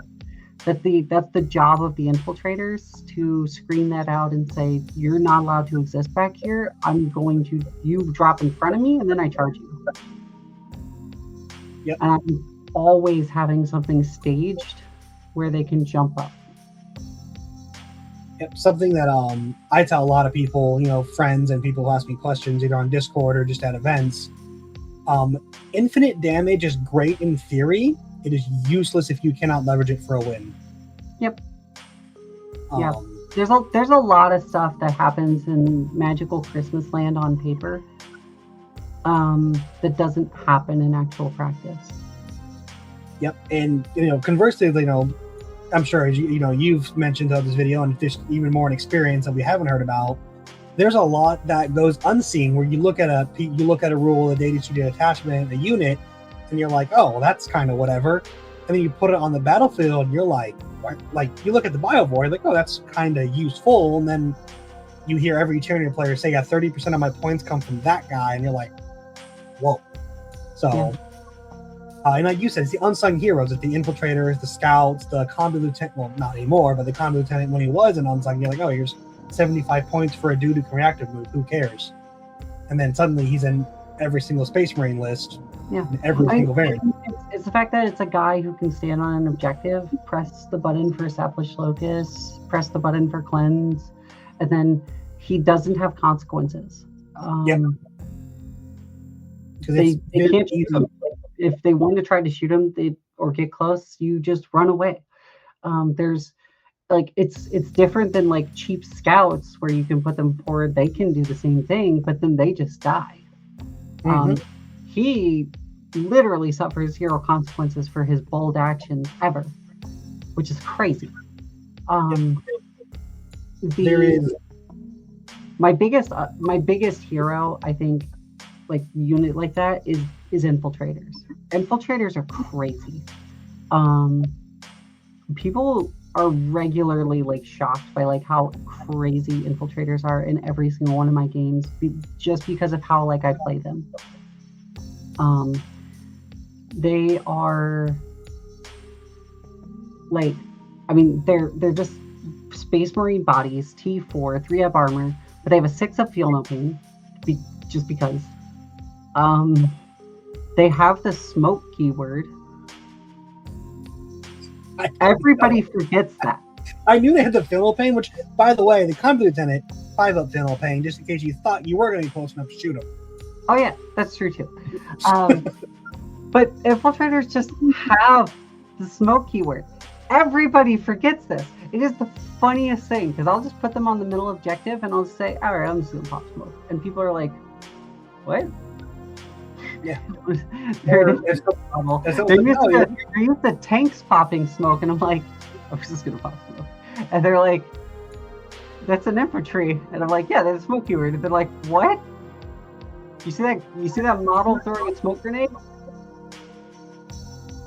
Or, if you really want to be annoying, like here's my, you're shooting AP 3 or less at me, smoke, armor of contempt, cool. I give a 3-up or, a 4-up. Great. Yeah. And they have comma rays, so if they use a strat on them on a 5-up, they refund it. That I remembered. Yeah, they can pop smoke and it can't be free. So there's a 33% chance, a 5-up is a 33% chance that they don't even spend the CP to get smoke. And when you do pop smoke, you are in cover. So the funniest thing is them standing in the open on the center objective, popping smoke. The opponent's -1 to hit them now. And then they say, oh, it's AP1. And then I go, oh, okay, cover. 3-up. And they go, you're in the middle of the board. And I go, yeah, smoke gives cover. Yep. And it's like, I never remember that part. And I'm like, I know, nobody does. Yeah, they are a very efficient unit, not in damage, just in their own utility and survivability, because they're durable. So they're surprisingly durable. Because like you see exactly. 3-up armor, 2 wounds, and you go, oh, they're paper. But they're surprisingly durable. They get where they need to go, and then the 12-inch bubble off each model that says you cannot deep strike here. You just spread them out and you just turn off deep strike for your opponent's army. I run 2 squads in every list, and I just say you're not deep striking. It's not happening. I just did the math real quick in my head, and I'm almost certain, on average, like with average rolls, I don't think 2 Vindicators kills a unit of those guys with AOC and smoke, and that is insane. There's a good chance. Because they're getting 4-ups and they're getting a 6-up feel pain with 2 wounds. I have had them survive some absurd things, and then people just go, all right, you know what? I'm just going to ignore them. I think it's dumb. But that is great, though. Like, and again, this is what, Rielle giving us our time this evening, is bringing to you guys that maybe if you had, hadn't thought about it, because I certainly hadn't. I was aware how annoying they are. I charged them and hit them in melee because no smoke in melee. But yeah, shooting like for Votan, Tau, even at some AdMech variants, or even like knights that if they don't have like armatures that can advance and charge, you're just sitting like 21, 22 inches away from a knight army, and you're just like, yoo-hoo, big summer blow. Like, what are they gonna do? I've had them survive against like Halverin shooting quite a bit. Because it's just AP1. Like, yeah, I'll just tank your AP1 shots. Yeah, no, it's that's nasty. That is a fantastic bit of wisdom there. Thank you. Yeah, and then they infiltrate, they pre-screen, they block deep strike. They're cute. I love them. That's my hero unit, is the infiltrators. I don't want to ruin it because it's not my show, not my thing. But I hate this. Do you want to share with everyone none of that is their rule. That's all war gear. Do you want to share with the wonderful people what their actual data is, what they do? Well, their primary rule is the Omni Scramblers. So it's the 12-inch bubble of your opponent cannot set up from reserves within 12. And cannot exceeds can in the rule book. So even if they have a 6-inch deep strike, it cannot be within 12 of these models. So they straight up just say, so no knight. So, they can't. So if you're setting up outside of 12, you cannot declare a charge. Because you have to be within 12 to even be allowed to declare a charge. They effectively screen your entire backfield. On most deployment zones, one squad successfully screens an entire deployment zone with clever placement, because it's not like the Navigator where it's like one model that does it. It's every model in the squad gets this rule, and it's a 5-man squad. So you put them 2 inches away from each other, and you just have like some clever placement where you put them like one guy, 2 inches, one guy, 2 inches, one guy, 2 inches, one guy, 2 inches, one guy. And on a lot of deployment zones, you can just effectively screen the entire deployment zone. Yeah. And can't deep strike anywhere in your deployment zone for behind enemy lines, establish locus in the deployment zone, just shooting you. For those of you who don't know the math, like you said, if you place one 12.5 inches in, so only half an inch between its aura and the board edge, and do the 2 inches with the 32 millimeter bases they come on, you screen 42 inches of space, leaving only an inch on either side, essentially. So basically, you put it 1 inch in. Basically, a spore mine is all that's got anything on like a 25 millimeter base, which is not a whole lot left in the game. And that is the board, width wise, screened by this one. What is it, like 110? 100 point. 100 point, yeah.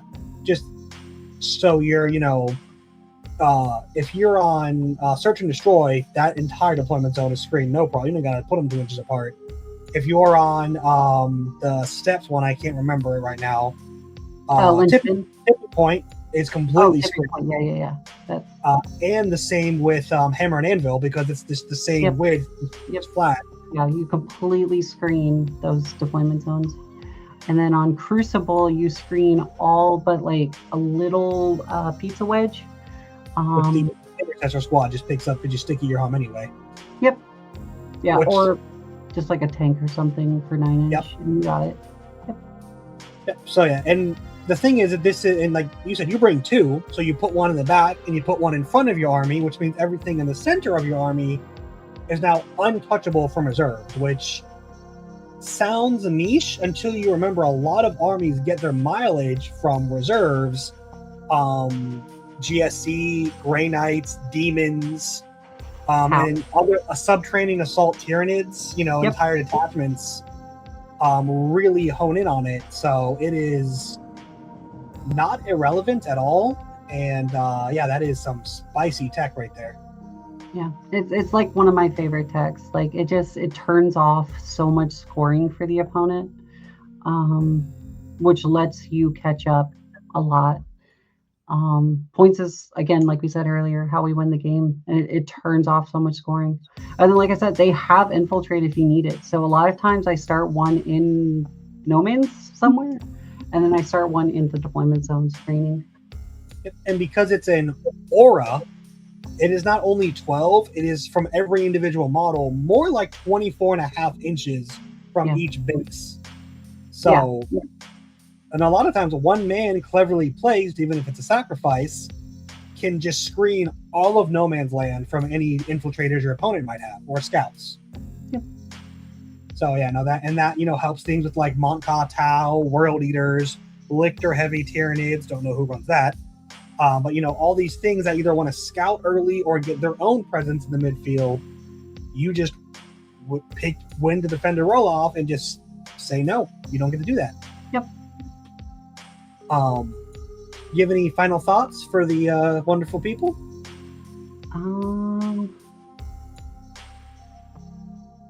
It's a really fun army. I'm really excited for 11th.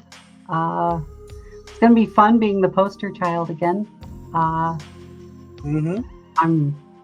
really excited to go to Armageddon, see all the new rules, be the poster child, and that new jump pack chaplain they just showed off is really exciting.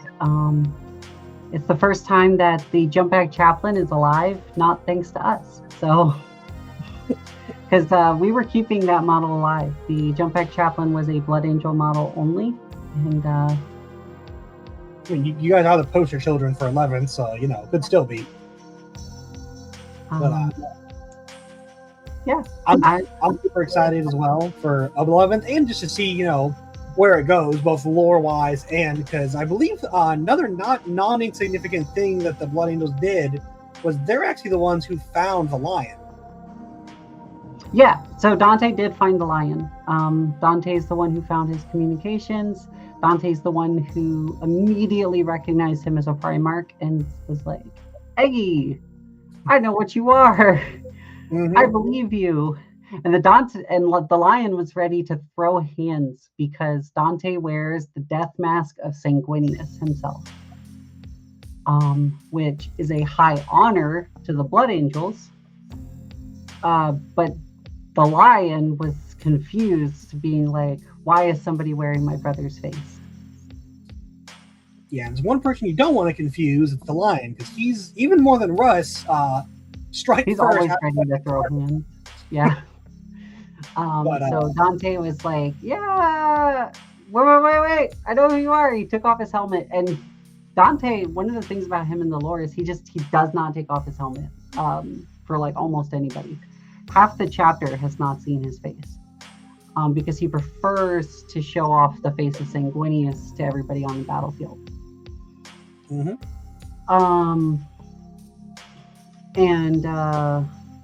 But for that meeting, he took off his face, and it was really funny because in the book, the lion is like, "Holy shit, this guy is old."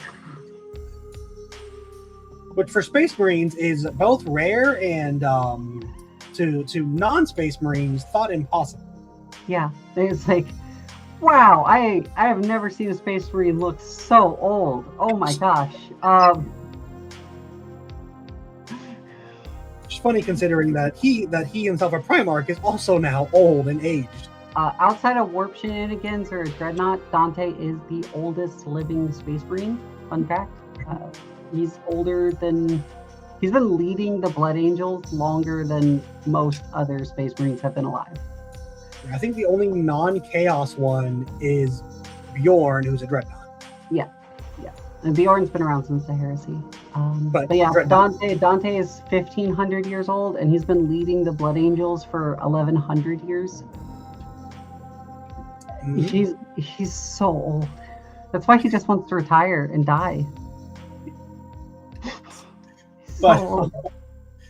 Thank you everyone for hanging out with us this long. This is one of our longer episodes, but we cover a lot of ground, a lot of insight. Thank you, Rielle, for your experience and wisdom.